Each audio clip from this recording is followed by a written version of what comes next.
This is actually a little bit of a different video, so I'm just going to do a small introduction for it. But there is a 10-minute cutout from our RPE seminar that we did as a webinar last week. And it's actually for sale on our website. So if you're interested in buying it, there is a discount code below that will be available for the rest of this week. So the discount code will no longer work as of Sunday, the 26th of April, 2020. But if you want to get it this week, you can purchase it through the website. But a common misconception that we have, and I think it's the biggest misconception with training almost possible, is that beginners shouldn't use RPE training. And when you actually unpack this, it makes no sense at all.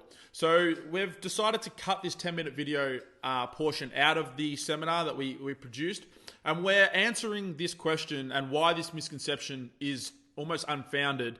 And we want to stop that misconception. RPE training should be the foundation of all of your strength programs, regardless of the advancement of your athletes. So hopefully this answers some questions, and hopefully this helps you understand why RPE is such a valuable tool.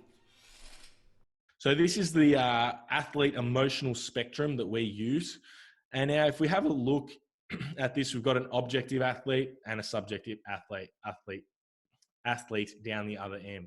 Mike Teixeira, who brought the RPE or RIR system to powerlifting or to strength sports, he said that the best person to use RPE is a controlled aggressive. So someone who is able to hit those gears of aggression and rage, but control it. We often use Jason Stupas when he first started. Great powerlifter, but when he first started, he was way too aggressive. And we've reined him in, and he's become more of a controlled, aggressive personality. So we've changed we've tweaked him to suit the sport of powerlifting better. But he was very always wanted to do more, lift more, do more reps, and that was just not conducive to him being the powerlifter he is today. So controlled aggressive is the best for RPE. So on the objective athlete side, we have highly logical, process-driven, high self-awareness, controlled emotions. That would fall under the controlled aggressive. Subjective athlete, they're highly emotional, outcome-driven, low self-awareness, erratic emotions. So this is someone who hit 180 on squats for set of 5 the week before. They want to go to 185. For whatever reason, it's not there. On that given day, we keep them at 180 or 175, but they make the emotional decision to go 185 anyway, do 3 reps. They end up feeling shitter about themselves. And it's just not conducive. These personality traits are not conducive to using RPE. Whereas these guys over here, the objective athlete, they're a bit more logical. They're process driven. They understand the macro side of things, that there's a bigger picture at play rather than this specific session. They have a high level of self-awareness, and they can control their emotions. They know that having one day where I go down, it's not the end of the world. Or having one good day doesn't mean that I should expect a good day next week as well. So typically, some people are just going to be stuck down this end of the spectrum. You're not going to be able to get them to this side, and that is okay. Then we might have to use other methods, which we're going to go through to suit these individuals. But typically, you can educate some people to move down this end of the spectrum so that they are a bit more critical, bit more logical about their training, and can control their emotions. And this also just comes with maturity as well. The longer you do it, the more you understand. I've definitely myself have shifted further down this, the longer I've done powerlifting. We also don't believe that a lifter's experience is big influence on these traits. They can shift, but as we said, having someone far down this end is probably them just doing powerlifting for 3 years is probably not going to see them at this end. They might move from here to here, but it's not going to be the big all. And this is also why we're going to go into why beginners can use RPE. So we all started our training journey using some form of RPE-driven decisions. We just didn't know it. The first time we walked into a gym, we went to flat dumbbell press. We picked up the 15-kilo dumbbells and we did 10 reps. And we're like, oh, that was hard, but I could have done a few more reps. So we went to the 17s and a halves and did 3 more sets there. The next week we came in, and instead of going to the 15s, we're like, oh, that was easy. I'll go straight to 17s and a halves. And then we go to the 20s, and we just, today I'm feeling shit. I'm going to drop back down to the 17.5s. So we adjusted our training on how we were feeling on that day to elicit the correct stimulus. We just didn't know that we were doing it. And then somehow the further we've gone on and the more serious we've gotten, we've ended up with a coach and a training program. We go and get our first template off the internet and these linear approaches, and we get stuck into that. But we started with RPE training. We just didn't know it. There's a misconception: beginners will struggle with proximity to failure. Beginners will struggle with proximity to failure, to true muscular failure, because of technique execution. Their reps are so inconsistent. We spoke about it at the start with a max output. I can't drive the Formula One car, so how do I know how much the Formula One car actually has to give, whereas Lewis Hamilton can? And the ability to generate force is reduced because of neuromuscular efficiency. However, this doesn't mean that we can't start to introduce RPE to a beginner. Like all skills, you're going to be crap when you start. I've been playing guitar for 7-8 months now, and when I first started, I couldn't do anything. And over time, I've just progressed. But you're going to be bad at it when you start. So it's the same with RPE. So you shouldn't expect a beginner to get it straight away. And you as the coach are there to facilitate their journey in learning that skill of RPE.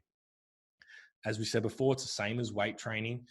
We need to be patient and run through the appropriate progression schemes to get an individual up to the level they need to be to use RPE as a full loading strategy. Skills take time to develop. We've been through that. Would we expect a beginner to be perfect with RPE selection? No, we wouldn't. The only way to get better at something is just to start doing it. And then we've gone through the objective, subjective personality traits are not isolated to intermediate or advanced lifters. They're a trait of that person regardless of how long they've been lifting for. Yes. And this is where, if you consider RPE separate to RIR, there is no reason why a beginner can't say that set was harder than I thought it was going to be, or that set was easier than I thought it was going to be. Like those RPE, rate of perceived exertion, not that had one rep left, can still be used and developed through this process. And ultimately, that matters more in the progression of a beginner's training than the set prescription of percentage jumps that you'll take anyway. So when you remove RPE from RIR, that's why this is not called an RIR programming seminar, because RIR is it's an isolated thing just to training.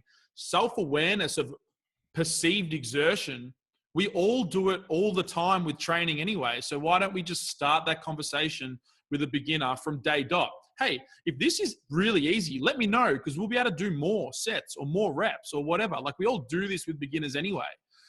There's no reason why a beginner can't do RPE training. Yeah. Yeah, 100%. 100%. We've put that in again, so we don't need. Can you hear me? Well, yeah, what we're saying there is the emotional qualities determine the success of RPE program. These qualities, either subjective or objective, are what will determine the success of RPE in the long run. But then they're irrespective of being a beginner, intermediate, or advanced. A beginner who's erratic with his emotions and all of that is not great for RPE training. It doesn't matter that he's a beginner. Jason at the start was not great for RPE training. It took us about 18 months coaching him before he realized, you know what, these guys actually, they're trying to help me by pulling me back. And those qualities made RPE more successful for Jason, not us just saying, use RPE, use RPE, use RPE. It's the emotional qualities that determine the success of RPE, not beginner, intermediate, advanced. Yeah, 100%. And we had someone comment on one of our recent YouTube videos when we spoke about this, and they said that, you guys always talk about RPE, but most of your clients wouldn't be advanced. So why do you constantly speak about RPE when they're not suited to using RPE? And that's why we disagree wholeheartedly with that, because it's a personality trait. And when we were up in Sydney, was it 6 weeks ago, just before this lockdowns, we got one of Will Berkman's clients to actually use RPE. He has been doing structured strength training with Will for 6 weeks, and he pretty much nailed all his decisions right there on the spot. So and if you got that individual to, I think his name was Daniel, if you got him to use RPE, I had no doubt he would be able to use it. He was level-headed, made the correct decision. Will helped him, and Will was in the seminar too, guided him. It's not about how long have you been training for. It's more so those personality traits. So then how would we implement RPE for a beginner? We use these sort of two methods here that are very basic, very easy. With a prescribed RPE range, we give them a range because it starts to facilitate that idea of proximity to failure without having to be specifically on an RPE 8. That is something that a more advanced or intermediate lifter will be able to do. Early on, we'll get them to just work in a range. It gives them a bit more of a target to hit. It's a little bit easier for them to understand, and they can get a grasp of it before we start fine-tuning that skill later on down the track. And the other one we use is prescribed load with RPE ranges. So usually this will happen with, I'll use this with like an online beginner client.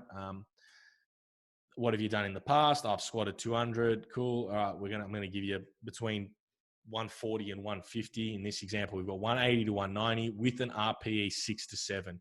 It's very flexible. It gives them a guide to work towards, but they start to learn to make the correct decisions where it's like, oh, should I go 180 or 185 or 190? But we know as the coach, them going to 190 is not going to be an issue. So we give them a range. They can start learning those decision-making process of selecting the load within parameters of these weight ranges and RPE ranges. So these will be the first two methods that we expose a complete newbie or beginner to. Again, depending on the individual, if there's someone that's already done 2 years of powerlifting, they've been familiar with RPEs before, we're not going to use these methods. We're probably going to go to a more specific RPE loading strategy. And then always just practice it. We get them straight away. Practice labeling RPEs. Even if the weight is prescribed by us, practice labeling your RPE. That's the big thing. The only way to get better at something is to practice it. So we tell individuals straight away, start practicing your RPE labeling. And we're going to go through how to do that in the following. There's a slide coming up where we'll talk about that.